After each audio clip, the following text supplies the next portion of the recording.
We saved the best session for the last session, so let's all grab our seats real quick and we'll get started.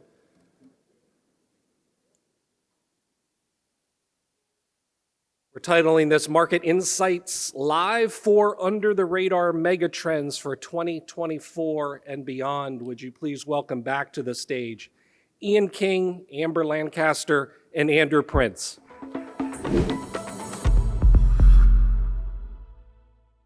All right. So much to talk about today. Happy afternoon. Is everyone fully caffeinated? Did you get your afternoon coffee? Okay. Well, hello everyone. And I have to start it as if I'm doing the show. Hello, Market Insights watchers. Hello. Live from Orlando. Yes, this week we have a treat for you because we are here at Banyan Hill's 19th Annual Total Wealth Symposium 2024. And 19th annual minus the 4.5 years we were an annual. Is that what happened? Right. Yeah. And the best part is we have a beautiful live audience with us, and it's so exciting. So hello, hello, hello. Thank you for being here. So what's so special about this particular Market Insights Live?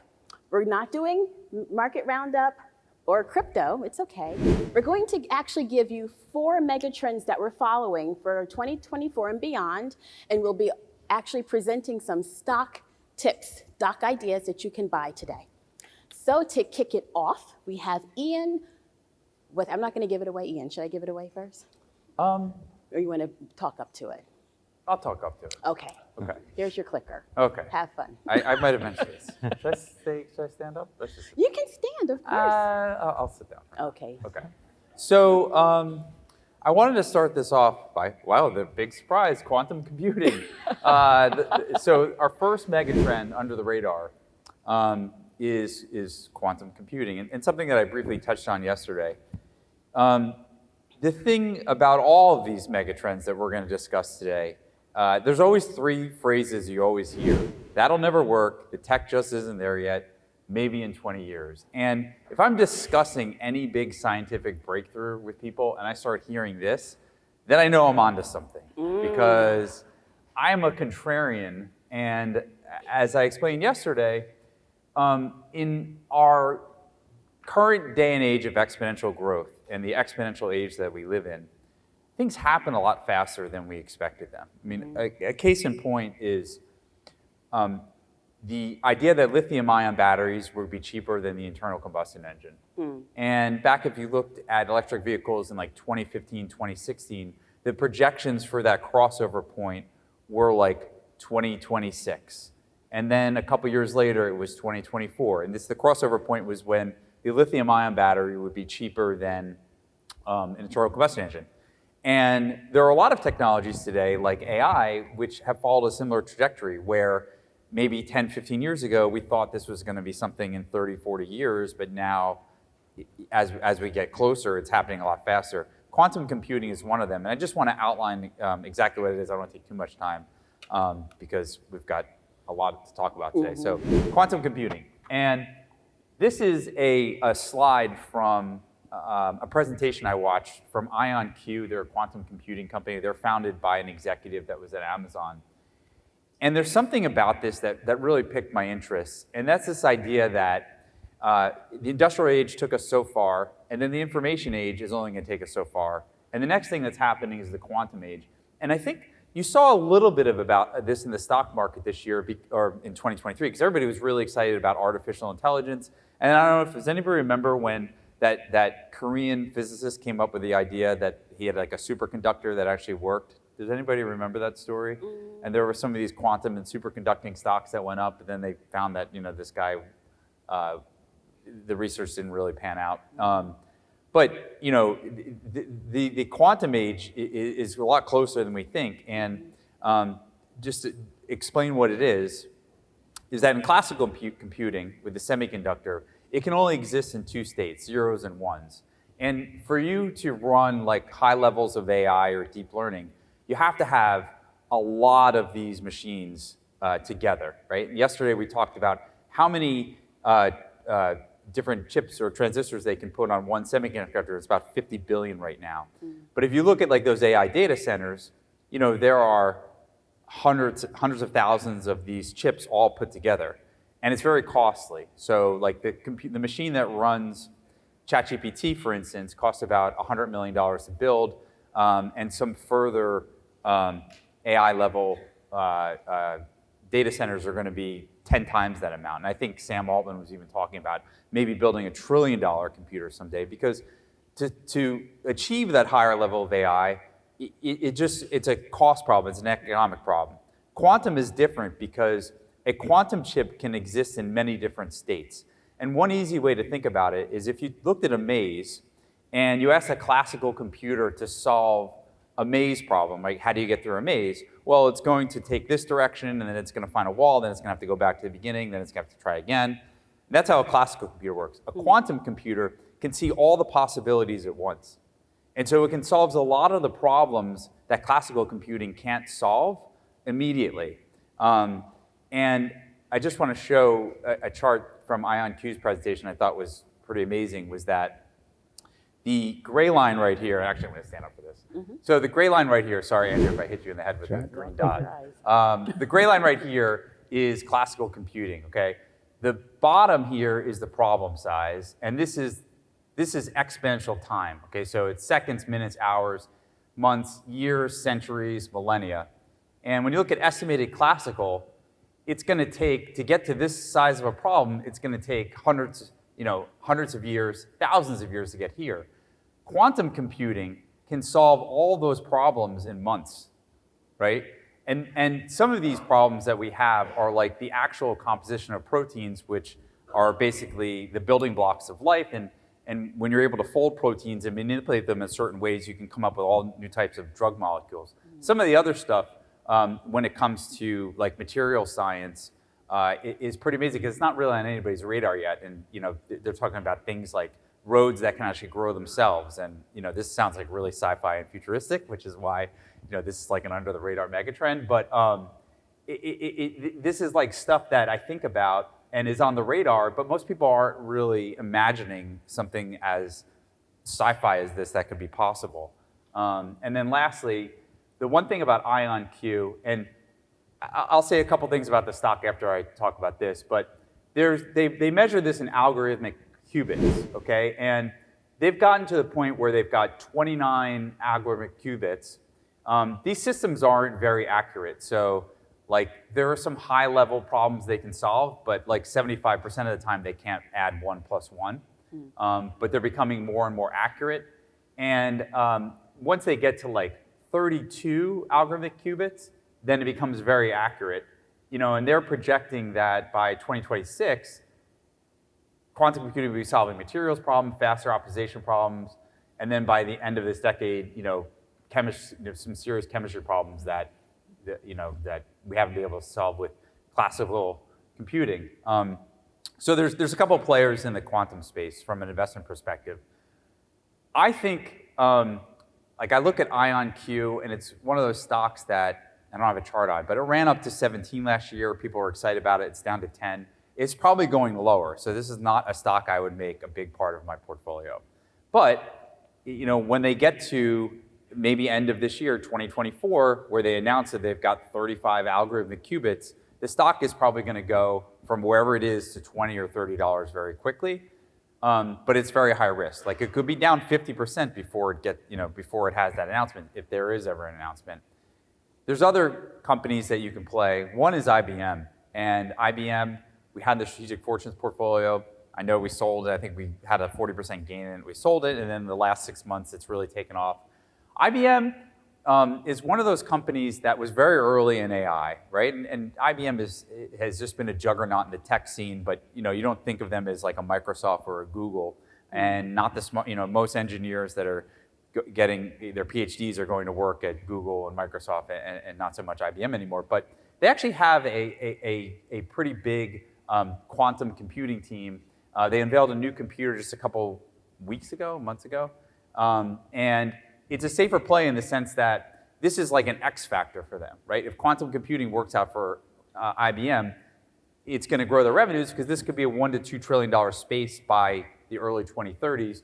But they're still making money on their hybrid cloud. So I think IBM is a safer play to play it, but the more risky one is IonQ. Also, Honeywell, which is far behind, and Google have very strong quantum computing departments. And then lastly, the other issue too is that other governments are trying to figure out quantum computing. So it's almost in the interest of national security for the United States that we figure out this problem before China does, because what quantum can do is break a lot of the cryptography that secures credit card transactions online, all types of financial things online, even Bitcoin. They've rumored that with a quantum computer, you can probably break the Bitcoin network down. Of course, the miners would just hard fork it, and the next day they would start like a whole new chain. So I don't think that's much of a security risk, but it's something that they could do. So lastly, just how quickly this is growing, like AQ5, which I showed you on the chart before, which is, was a 2020 issue.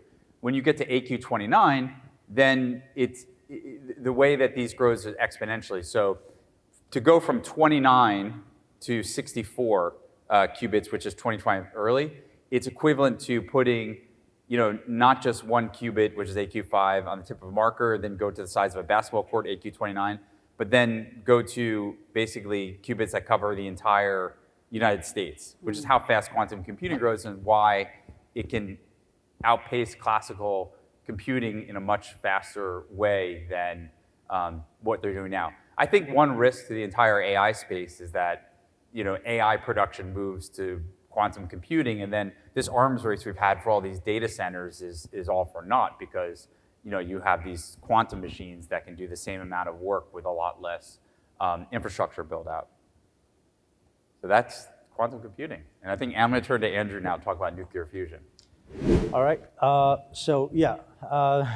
Mine is on nuclear fusion.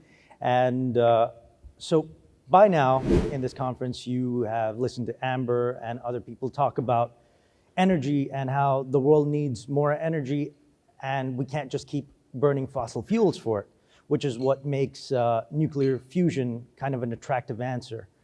So yesterday, while we were at this conference, news broke that a facility in Europe set a new record in nuclear fusion. They were able to create a nuclear fusion reaction that lasted only for about 5 seconds, but was enough to power about 12,000 homes.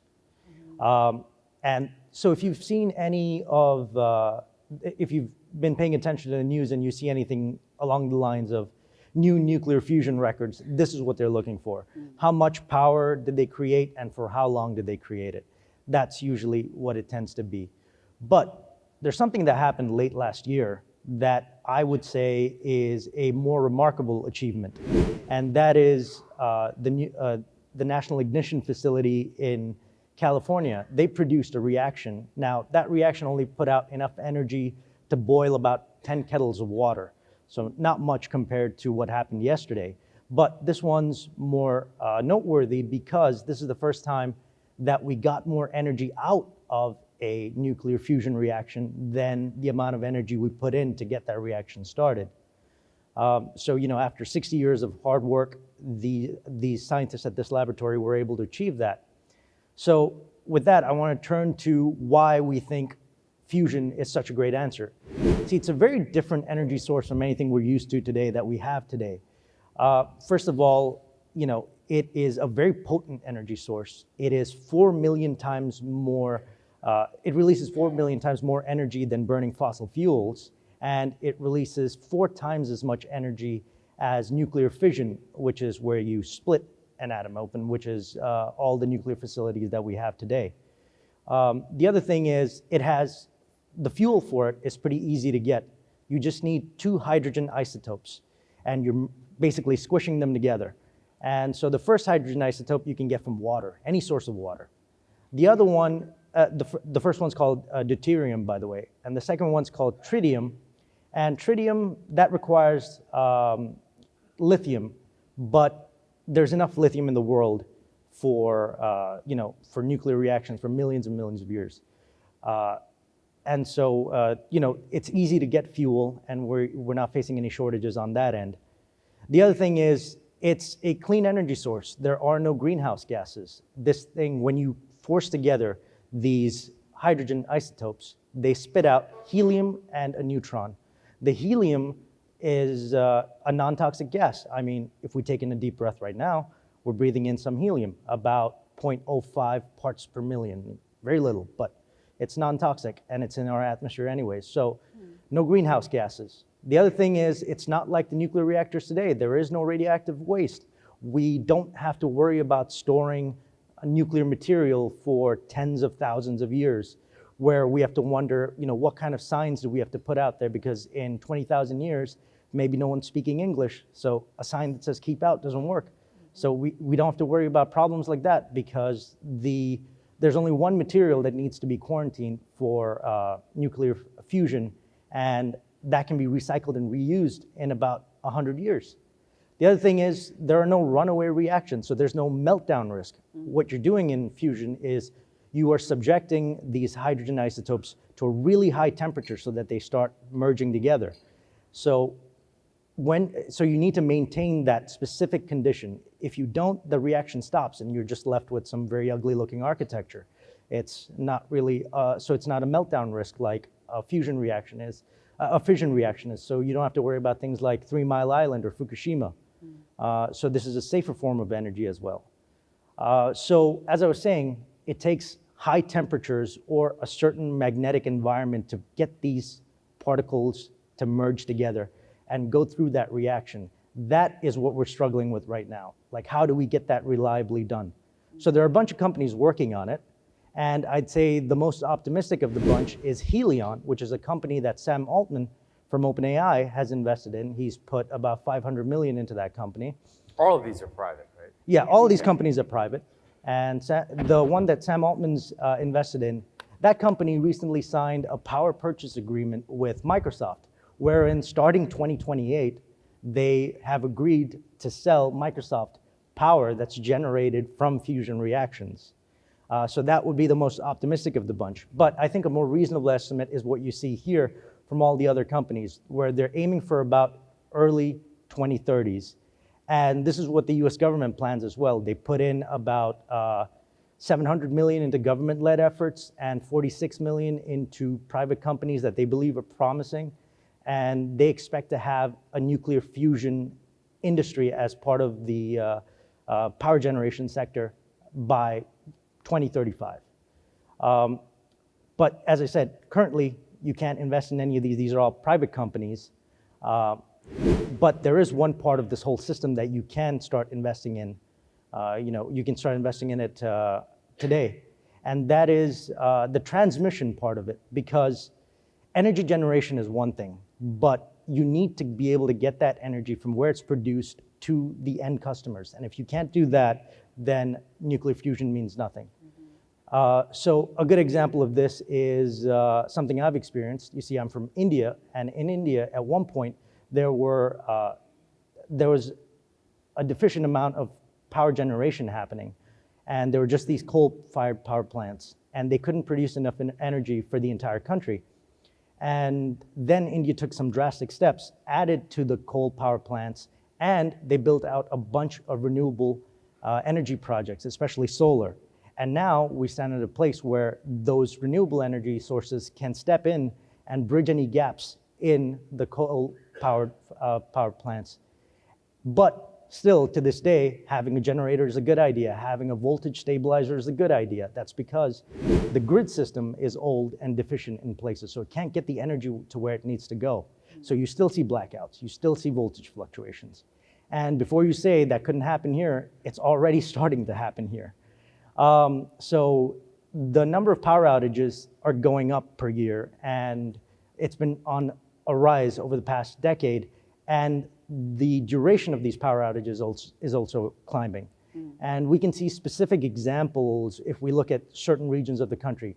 For example, Texas was subjected to a really cold winter back in 2021, where their power grid infrastructure failed because it couldn't handle the cold. And 45 million homes and businesses lost power, over 200 people died. And that's just cold. Now when we look at heat, that's a more pressing concern, because in Phoenix, there was a record heat wave just last summer, and the power demand went up. And as power demand goes up and as temperatures rise, everyone needs to turn on their ACs and their fans, and they need to be indoors. And as they do that, power demand goes up, and the risk with each degree in temperature increase, the risk that the power grid would fail goes up 30-fold. Now, according to a study done by the Environmental Science and Technology Journal,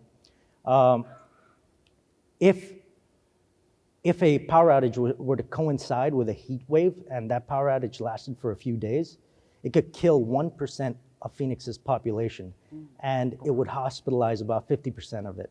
And we started to see this uptick just this past summer, where the number of calls to 911 for heat-related issues skyrocketed. It doubled, and and this is when the grid was working kind of okay. And this is not just an issue with Phoenix. This is happening in the entire country. Power demand peaked in the US for the lower 48 states. It went up to 15 million megawatts over the summer. If you want to put that into perspective, that's more energy, that's 1.6 times the energy that all the nuclear reactors in the world could produce at the same time. And after this event, power grid analysts said, we managed to land the plane, but there are warning lights all over the place, and we would not want to take off again without fixing that first. And they said, summers like the ones that we just had is going to be the rule, not the exception, so we really need to be prepared. The good news is that, people have taken an interest in this and are starting to do something about this, namely the US government, which recognizes that over 70% of the grid is very old. Most of it was built in the 60s and 70s. And so there is a part of the infrastructure bill that sets aside $10.5 billion to renovate and innovate with the grid. But that's just a drop in the bucket. According to Brattle Group, which is an advisory firm, they estimate that just replacing the transmission infrastructure, not innovating, not doing anything great with it, just replacing things is going to cost $10 billion a year. Well into 2050. So, the one way to profit off of this is to look at the companies to which this type of funding would flow into. And one of those companies that I like is Wilden Group. And Wilden Group does two things. It does consulting and it does engineering for governments, utility companies, and private companies as well. And they essentially put in the grid infrastructure that allows people to connect to the grid, and it builds out grid infrastructure. And the thing I like about them is that they keep innovating by acquiring companies that are involved in things like automation and software that help make grids more effective and efficient. And I also like Wilden in terms of its financials. It's grown 19% compound annual growth rate in terms of revenues over the last 10 years, and its EBITDA, earnings before interest, taxes, depreciation, amortization, has grown at a rate of 25% compound annual growth rate over the last 10 years. And that's because it's doing a combination of organically growing plus acquiring businesses that help it keep an edge. And finally, I like it because it's cheap. It's only trading at 12 times 2024 projected earnings and about 14 times 2023 earnings. So it's ripe for buying, in my opinion. Good. And that's all I've got. I'm going to pass it off to Amber now. Oh, I'm going to pass it off to Ian. Wait, I'm going again? Yeah. Okay. All right. You want to go? No, first? no, go Okay. ahead. All right. Amber wants to bring it on home, so I'll go in third. So the third, thank you, Andrew, by the way. That was really good. Yeah. The third under the radar megatrend for 2024. This shouldn't be under the radar for crypto readers here, but the idea is called DePIN, and it's an acronym for decentralized physical infrastructure. I want to take a moment to explain exactly what this is. Has anyone ever heard of the idea that data is the new oil? Anybody ever heard that term, data is the new oil? Mm-hmm. It was like an article, I think The Economist talked about this in 2016. And when you look at some of the largest technology companies in the world, their whole thing is they just monetize your data, right? Facebook makes 80% of their revenues from your data, right? And they do that by selling you ads. Google, very similar, where their business model is based on your search history and trying to give you ads that coincide with things that you might be looking for. So one of the promises of crypto is not only to take back your private data, but the fact that we can create infrastructure that allows anyone who has a digital resource to contribute it to the market and get a reward for it. And that's what decentralized physical infrastructure is basically being able to create some type of digital resource and selling it back to the market.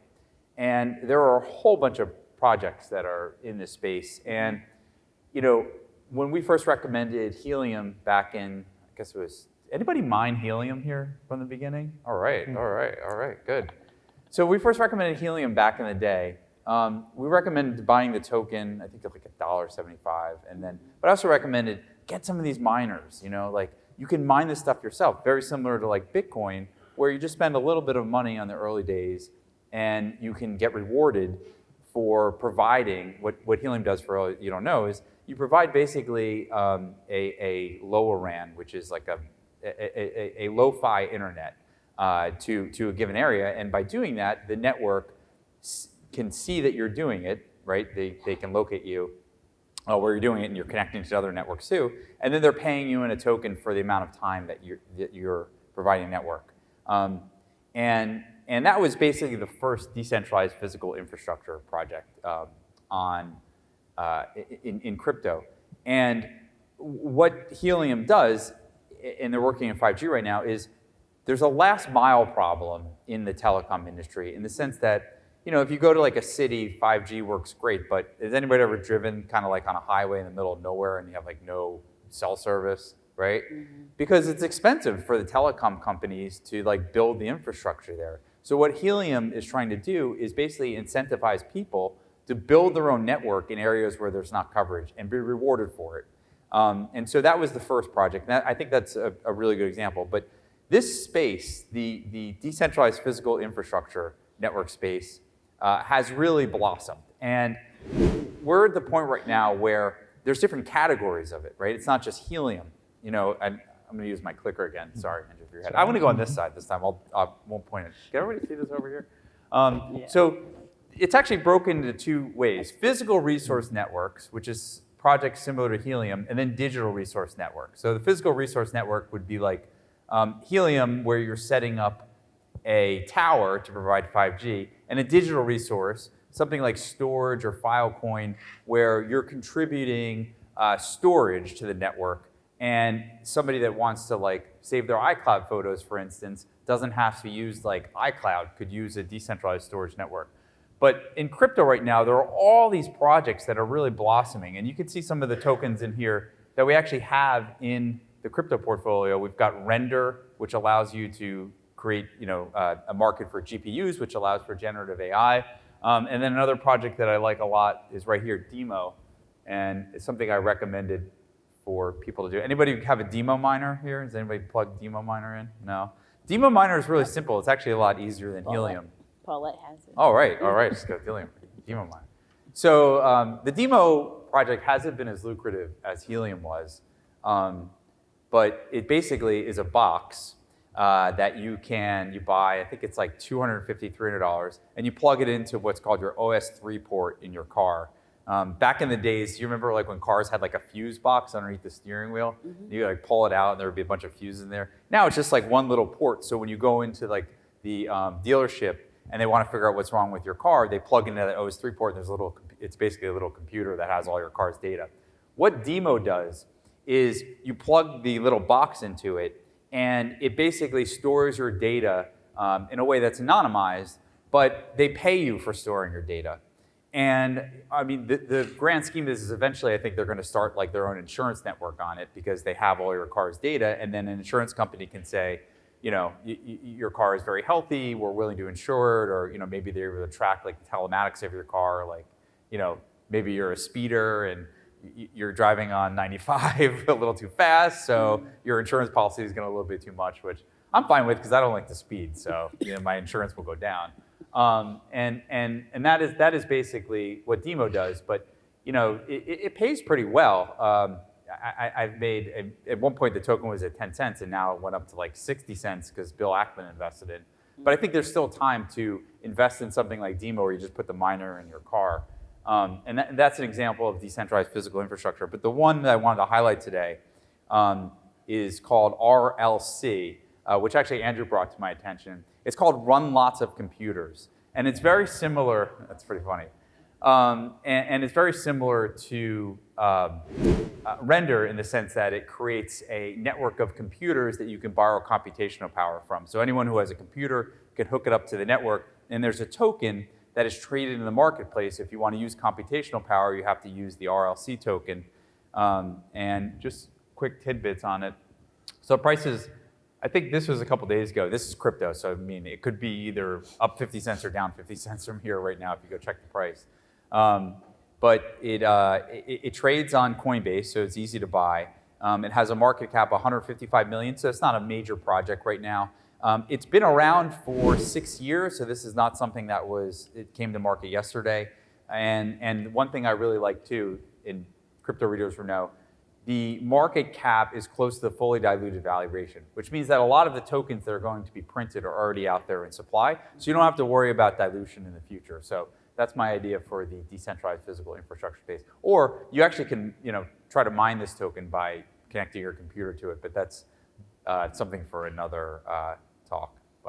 So that's my DePIN idea. Awesome. Amber? Thank you, Ian. Okay, last but not least. Of course not least. You're bringing it home. Bringing it home. The fourth under the radar megatrend for 2024 I'll present today are Agribots. What is an Agribot? Well, in general, a robot is an automated, or I should say Agribots are agriculture robots. So in general, a robot is an automated machine that can handle very specific tasks that it's given with little or no human intervention. And it can do precisely what it needs to do, and it can do that fast. What's interesting is, just like Ian saw at CES 24, the Consumer Electronics Show in Las Vegas last month, a robot is capable of sensing its environment, acting on computations to make decisions, and executing actions in the real world. But what happens when you use robotics intelligence to help solve a real-world problem? Does Alex feel threatened by those little dog robots, by the we way? would have to see what would happen with Alex. I don't think he would like it either. So what happens when you actually use robotics intelligence to help solve real-world problems in an industry that affects all of us? And that industry is agriculture. So currently, the world population is 8 billion people, and it's projected to exceed 9 billion people by 2050. Now, with the population's increase, the demand for food rises also. And according to one.org, by 2030, the global demand for food is expected to rise by 35%. And by 2050, the world's food production will increase by 70% to keep pace with global demand. And at this rate, this really doesn't look sustainable. But with the help of robotics, farmers, especially here in the US, actually we have an opportunity to potentially meet this increasing demand in a high-tech and efficient way. Enter the agriculture robotics market. Now, Agribots, along with AI technology, can execute various forms of farming tasks such as mowing, sowing, spraying, and harvesting. So as technology advances, these robots are set to assume bigger roles in addressing challenges faced by farmers. So what's happening is these robots can actually work alongside human laborers or just provide assistance to farmers, and there's a collaborative effort, and it's really an emerging opportunity that we should be paying attention to. So the agriculture robotics market was valued at $13.32 billion in 2023. It's projected to reach $56.9 billion by 2030, growing at a CAGR, or compound annual growth rate, of 19.9% during the forecast period. Now, there's one specific market opportunity that I was researching in the Agribot space that warrants special attention. And that's the pairing of autonomous technology with agriculture. The market opportunity for autonomy in agriculture truly is unlimited. Agriculture is crucial to the survival of the human race as well as the economies worldwide. Now, making farms more robust is imperative, and our food supply hardier as the population grows is really paramount. And the growing rural population needs tech that can help feed it, simply put. And there's a particular company that's aiming to make a difference in this market today. And it's providing an investable trading opportunity for everyday investors like you and me. And that company is Ouster. Now, Ouster trades on the New York Stock Exchange. Its ticker is OUST, Oscar Uniform Sierra Tango. Oscar is a, quote, leading provider of high-resolution scanning as well as solid-state digital LiDAR sensors, Velodyne LiDAR sensors, and software solutions for the automotive, industrial, robotics, as well as smart infrastructure industries.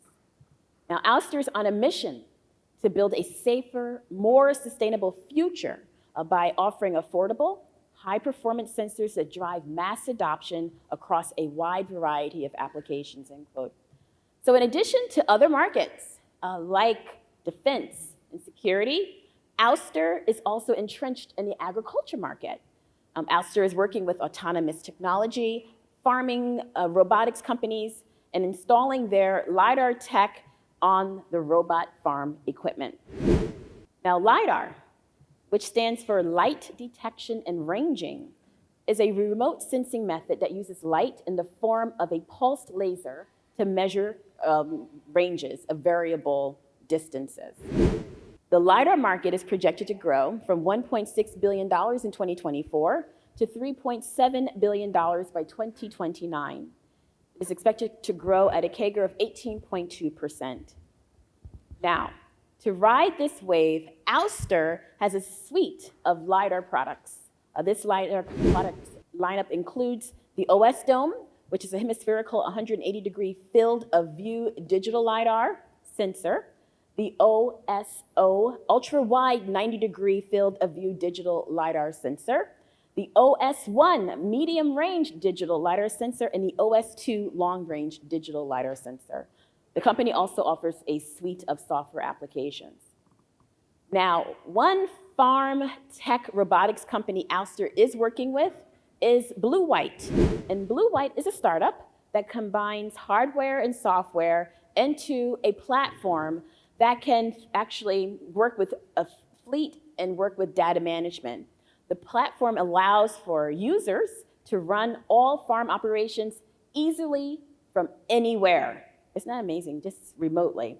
So with Ouster's OS1 LiDAR, Blue White actually retrofitted existing tractors that can automate farm tasks in environments that can range from 21 degrees Fahrenheit to 113 degrees Fahrenheit, all in a single day, while providing a 300% increase in operational efficiency.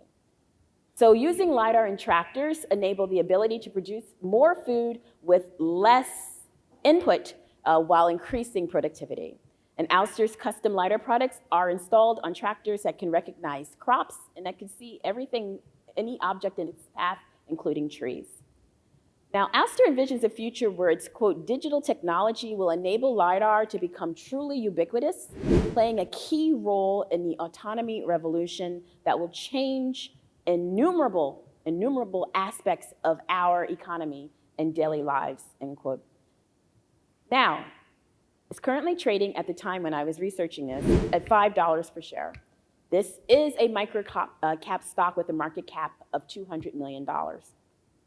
In its most recent quarterly financial reporting for the third quarter 2023, Ouster exceeded quarterly revenue guidance, achieved over $120 million in annualized cost savings, and set its financial framework to help reach profitability. Third quarter 2023 highlights in Q4 guidance include over $22 million in revenue, up 15% quarter over quarter, and exceeded estimates of $21 million.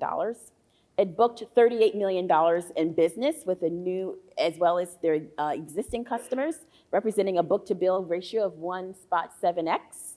It shipped over 3,300 sensors for revenue in the third quarter, up 10% quarter over quarter. So for the fourth quarter of 2023, the company expects revenue to be at or above the midpoint of its guidance range of $23 million to $25 million previously provided on November 9th, 2023. Now, using a more longer-term forecast, Ouster's projected annual revenue per Bloomberg rises from $41 million in 2022 to $115 million in 2024, and possibly $566 million by 2027.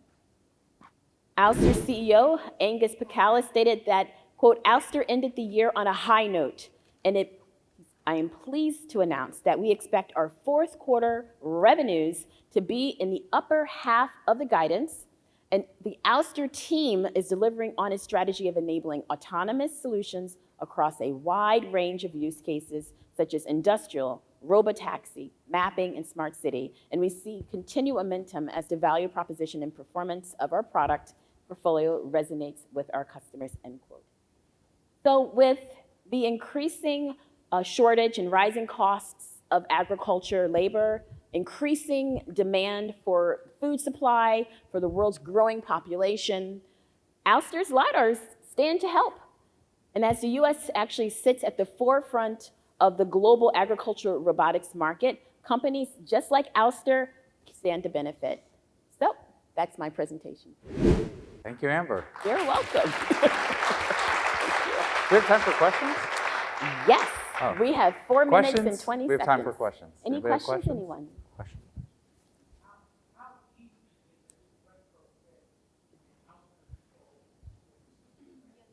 Can you repeat the question? He says, how easy is it to retrofit an existing Tractor? tractor? Yeah. Well, I can actually show you if it's, I don't know if you'll see it in this video, but the LiDAR sits at the front. I'm going to use my little pointer. You see, I hope I can, you see it's behind this image here? That's the LiDAR. So I don't think it's that difficult, but I am not I mean, a mechanic. for instance, this machine actually has a steering wheel. So at some point there was a driver. It's not, it was probably retrofitted. So it should be it's obviously it's workable, but I'm not sure how easy it is, but they are able to do it, they're capable. Okay. Amber, Yes. Amber, could you share, this was recommended a little while ago, I believe, Ouster was? A short while ago? Not in our Or portfolio. talked about? Okay. It's not in our portfolio. in our- What, could you explain the dramatic drop at the end of the year? And it's back on a rise again, but about a 50%. Of course. Actually, I wish I had a chart for you. I've got one in front of me, but I can't put it on the screen for Oh, everyone. you don't? That's okay. Yes, just like any type of startup company, it can have ebbs and flows. But what's promising is its earnings results. They were very positive, and they have good Q4 guidance going forward. So I'm always looking ahead. Yes, things can happen. These are very risky microcaps, and microcaps have such volatility. But at least for now, based on their latest earnings, it does look like a promising investment. Who wants to ask a question? Okay, Share one on last that. question, One then we last. all have some walking to do, so. Okay. Who are they selling it to? Like, who's their customer? Any big names that Oyster is selling that product to, besides just this blue-white? For now, it looks like it's blue-white, which is what one of their customers. They said that they can actually retrofit any tractor. So I don't know if John Deere would be like a competitor, but John Deere is working on its own technology. Yeah. So the reason why we're looking at this stock is the sheer price of it at $5 a share and a potential for an outsized return. But there are a lot of farmers that have this equipment already. I mean, they have tractors, but you're going to be competing with Deere, which has autonomous tractors right now. And so I think that it's one of those competitive games like we talk about AI, where it's like if one competitor starts using AI and the cost of their business drops dramatically, their labor costs essentially, their competitors have to follow suit to keep up. And this is one of those technologies that everybody's going to have to rapidly adopt. Similar to the internet and software, if you didn't adopt some form of software in the 1990s and the 2000s, and your competitors did, if you didn't have some online presence, you were losing market share. And I think AI is one of those technologies that is going to make everyone kind of invest as quickly as they can. Perfect. Right. We'll end there. I want to thank Ian and Amber and Andrew. Thank you very, very much. Oh, you're welcome. that.